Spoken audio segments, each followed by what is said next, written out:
Hebrews 6. Therefore, having left the word of the beginning of the Messiah, let us go on to perfection, not laying again the foundation of repentance from dead works and of belief toward Elohim, of the teaching of immersion, and of laying on of hands, and of resurrection of the dead, and of everlasting judgment. And this we shall do, if Elohim indeed permits. For it is impossible for those who were once enlightened and have tasted the heavenly gift and have become partakers of the set-apart Spirit and have tasted the good word of Elohim and the powers of the age to come and fall away to renew them again to repentance, having impaled for themselves the Son of Elohim again and put him to open shame. For ground that is drinking the rain often falling on it, and is bearing plant fit for those by whom it is tilled, receives blessing from Elohim. But if it brings forth thorns and thistles, it is rejected and near to being cursed, and ends up being burned. But although we speak in this way, beloved, we are persuaded concerning you of better matters which possess deliverance, for Elohim is not unrighteous to forget your work and labor of love, which you have shown toward his name, in that you have attended to the set-apart ones, and still attend. And we desire that each one of you show the same eagerness to the entire confirmation of expectation until the end, in order that you do not become sluggish, but imitate those who through belief and patience inherit the promises. For Elohim, having promised Abraham, since he could swear by no one greater, swore by himself, saying, truly, blessing I shall bless you, and increasing I shall increase you.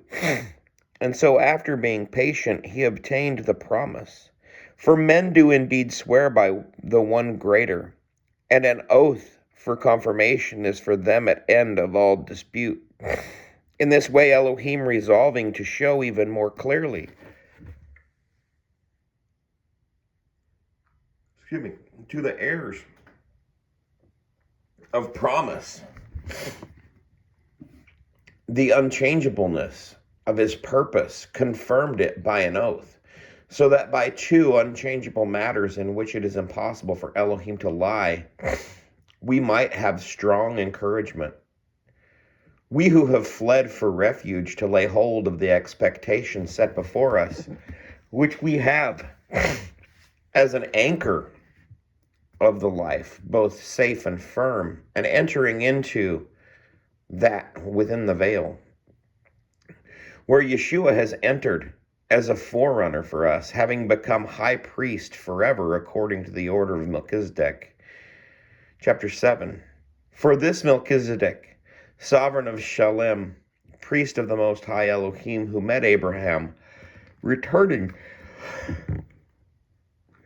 from the slaughter of the sovereigns, and blessed him, to whom also Abraham gave a tenth part of all his name being translated, indeed, first, sovereign of righteousness, and then also sovereign of Shalem, that is, sovereign of peace, without father, without mother, without genealogy, having neither beginning of days nor end of life, but having been made like the Son of Elohim, remains a priest for all time. Now see how great this one was, to whom even the ancestor Abraham gave a tenth of the choicest booty. And truly those who are of the sons of Levi,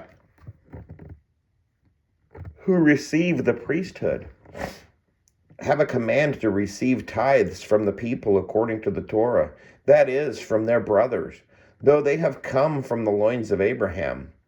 However, the one whose genealogy is not derived from them received tithes from Abraham, and blessed the one who held the promises. And it is beyond all dispute that the lesser is blessed by the better. And here it is, men who die that receive tithes, but there is someone, there it There it is, someone of whom it is witnessed that he lives. And one might say that through Abraham, even Levi, who received tithes, gave tithes, for he was still in the loins of his father when Melchizedek met him. Truly then, if perfection were through the Levitical priesthood, for under it the people were given the Torah, why was there still need for another priest to arise according to the order of Melchizedek, and not be called according to the order of Aaron? For the priesthood being changed, of necessity there takes place a change of law also. For he of whom this is said belongs to another tribe, from which no one had attended at the slaughter place. For it is perfectly clear that our master arose from Yehudah, a tribe about which Moshe never spoke of concerning priesthood. And this is clearer still, if another priest arises in the likeness of Melchizedek, excuse me, who has become, not according to the Torah of fleshly command, but according to the power of an endless life. For he does witness, you are a priest forever according to the order of Melchizedek. For there is indeed a setting aside of the former command, because of its weakness and unprofitableness. For the Torah perfected not, but the bringing in of a better expectation through which we draw near to Elohim. And it was not without an oath, for they indeed became priests without an oath. But he became priest with an oath by him who said to him, Yahweh has sworn and shall not regret. You are a priest forever according to the order of Melchizedek. But as much as this, Yeshua has become a guarantor of the better covenant. And indeed, those that became priests were many, because they were prevented by death from continuing. But he, because he remains forever, has an unchangeable priesthood. Therefore he is also able to save completely those who draw near to Elohim through him, ever living to make intercession for them. For it is fitting that we should have such a high priest, kind, innocent, undefiled, having been separated from sinners and exalted above the heavens, who does not need, as though high priests, to offer up slaughter offerings day by day, first for his own sins, and then for those of the people. For this he did once for all, when he offered up himself. For the Torah appoints as high priests men who have weakness, but the word of the oath which came after the Torah appoints the Son, having been perfected forever. Chapter 8. Now the summary of what we are saying is, we have such a high priest, who is seated at the right hand of the throne of greatness in the heavens, and who serves in the set-apart place, and of the true tent which Yahweh set up, and not man. For every high priest is appointed to offer both gifts and slaughters. So it was also necessary for this one to have somewhat to offer. For indeed he were on earth, he would not be. For if indeed he were on earth, he would not be a priest, since there are priests who offer the gifts according to the Torah, who serve a copy and shadow of the heavenly, as Moshe was warned when he was about to make the tent. For he said, see that you make all according to the pattern shown you on the mountain. But now he has obtained a more excellent service, inasmuch as he is also mediator of a better covenant, which was constituted on better promises. For if the first covenant had been faultless, then no place would have been sought for a second. For finding fault with them, he says, see, the days are coming, says Yahweh, when I shall conclude with the house of Israel and with the house of Yehudah a renewed covenant, not according to the covenant that I made with their fathers in the day when I took them by the hand to lead them out of the land of Mitzrayim, because they did not continue in my covenant, and I disregarded them, says Yahweh.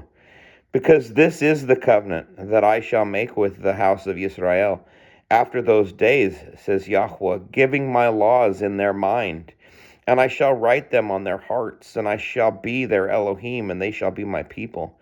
And they shall by no means teach each one his neighbor, and each one his brother, saying, Know Yahweh, because they shall know me, from the least of them to the greatest of them, because I shall forgive their unrighteousness, and their sins and their lawlessness I shall no longer remember. Jeremiah 31 through 34. By saying renewed, he has made the first old. Now what becomes old and growing aged is near disappearing. Chapter 9.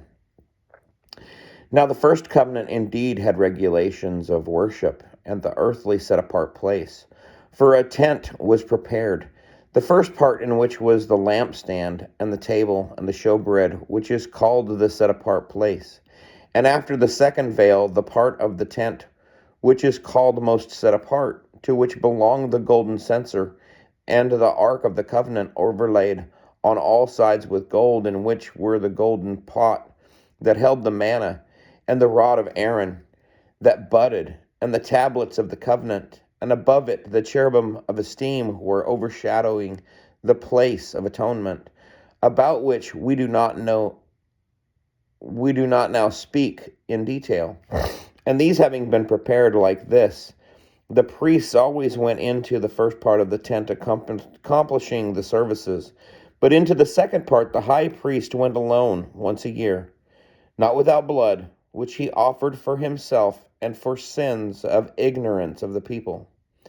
The set-apart spirit signifying this, that the way into the most set-apart place was not yet made manifest while the first tent was standing, which was a parable for the present time, in which both gifts and slaughters were offered, which are unable to perfect the one serving as to his conscience, only as to foods and drinks, and different washings and fleshly regulations imposed until a time of setting matters straight.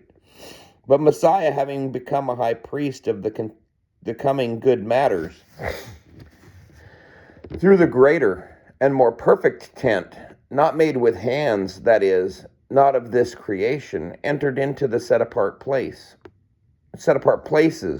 once for all, not with the blood of goats and calves, but with his own blood, having obtained everlasting redemption. For if the blood of bulls and goats and the ashes of a heifer sprinkling the defiled sets apart for the cleansing of the flesh, how much more shall the blood of the Messiah, who through the everlasting Spirit offered himself unblemished to Elohim, cleanse your conscience from dead works to serve the living Elohim? And because of this, he is the mediator of a renewed covenant, so that death having taken place for the redemption of the transgressions under the first covenant, those who are called might receive the promise of the everlasting inheritance. For where a covenant is, it is necessary for the death of the covenanted one to be established. For a covenant over those dead is firm, since it is never valid while the covenanted one is living. Therefore, not even the first covenant was instituted without blood. For when according to Torah every command had been spoken by Moshe to the people, he took the blood of calves and goats with water and scarlet wool and hyssop and sprinkled both the book itself and the people, saying, This is the blood of the covenant which Elohim commanded you. And in the same way he sprinkled with blood both the tent and all the vessels of the service. And according to the Torah, almost all is cleansed with blood, and without shedding of blood there is no forgiveness. It was necessary then that the copies of the heavenly ones should be cleansed with these, but the heavenly ones themselves with better slaughter offerings than these. For Messiah has not entered into set-apart place made by hand, figures of the true, but into the heaven itself, now to appear in the presence of Elohim on our behalf. Not that he should offer himself often as high priest enters into the set-apart place year by year with blood not his own. For if so, he would have had to suffer often, since the foundation of the world. But now he has appeared once for all the end of the ages, to put away sin by the offering of himself. And as it awaits men to die once, and after this the judgment, so also the Messiah, having been offered once to bear the sins of many, shall appear a second time, apart from sin, to those waiting for him unto deliverance. Chapter 10. For the Torah, having a shadow of the good matters to come, and not the image itself of the matters, was never able to make perfect those who draw near with the same slaughter offerings which they offer continually year by year. Otherwise, would they not have ceased to be offered? Because those who served once cleansed would have had no more consciousness of sins. But in those offerings is a reminder of sins year by year. For it is impossible for blood of bulls and goats to take away sins. Therefore, coming into the world, he says, slaughtering and meal offering you did not desire, but a body you have prepared for me. In ascending offerings and offerings for sin you did not delight. Then I said, see, I come in the roll of the book that has been written concerning me, to do your desire, O Elohim. Saying above, slaughter and meal offering and ascending offerings and offerings for sin you did not desire nor delight in, which are offered according to the Torah. Then he said, see, I come to do your desire, O Elohim. He takes away the first to establish the second. By that desire, we have been set apart through the offering of the body of Yeshua, Messiah, once for all. And indeed, every priest stands day by day doing service and repeatedly offering the same slaughter offerings, which are never able to take away sins. But he, having offered one slaughter offering for sins for all time, sat down at the right hand of Elohim, waiting from that time onward until his enemies are made a footstool for his feet.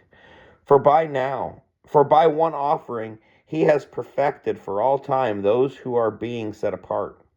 And the set-apart Spirit also witnesses to us, for after having said before, this is the covenant that I shall make with them after those days, says Yahweh, giving my laws into their hearts, and in their minds I shall write them, and their sins and their lawlessness I shall remember no more.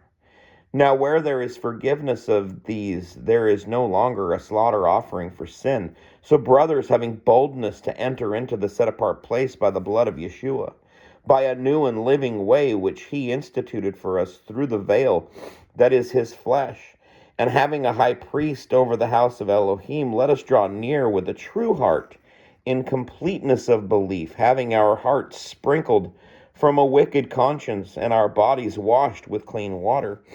Let us hold fast the confession of our expectation without yielding, for he who promised is trustworthy. And let us be concerned for one another, in order to stir up love and good works, not forsaking the assembly of ourselves together, as is the habit of some, but encouraging, and so much more as you see the day coming near. For if we sin purposely after we have received the knowledge of the truth, there no longer remains a slaughter offering for sins, but some fearsome anticipation of judgment, and a fierce fire which is about to consume the opponents. Anyone who has disregarded the Torah of Moshe dies without compassion on the witness of 2 or 3 witnesses. How much worse punishment do you think shall he deserve who has trampled the Son of Elohim underfoot, counted the blood of the covenant by which he was set apart as common, and insulated the spirit of favor? For we know him who has said, vengeance is mine, I shall repay, says Yahweh, and again Yahweh shall judge his people. It is fearsome to fall into the hands of the living Elohim, but remember the former days, when after you were enlightened, you endured a great struggle with sufferings. On the one hand, you were exposed to reproaches and pressures, and on the other hand, you became sharers with those who were so treated. For you sympathized with me in my chains, and you accepted with joy the seizure of your possessions, knowing that you have a better and lasting possession for yourselves in the heavens. Do not then lose your boldness, which has great reward, for you have need of endurance, so that when you have done the desire of Elohim, you receive the promise. For yet a little while, he who is coming shall come and shall not delay, but the righteousness shall live by belief. But if anyone draws back, my being has no pleasure in him. But we are not of those who draw back to destruction, but of belief to the preservation of life. Shalom.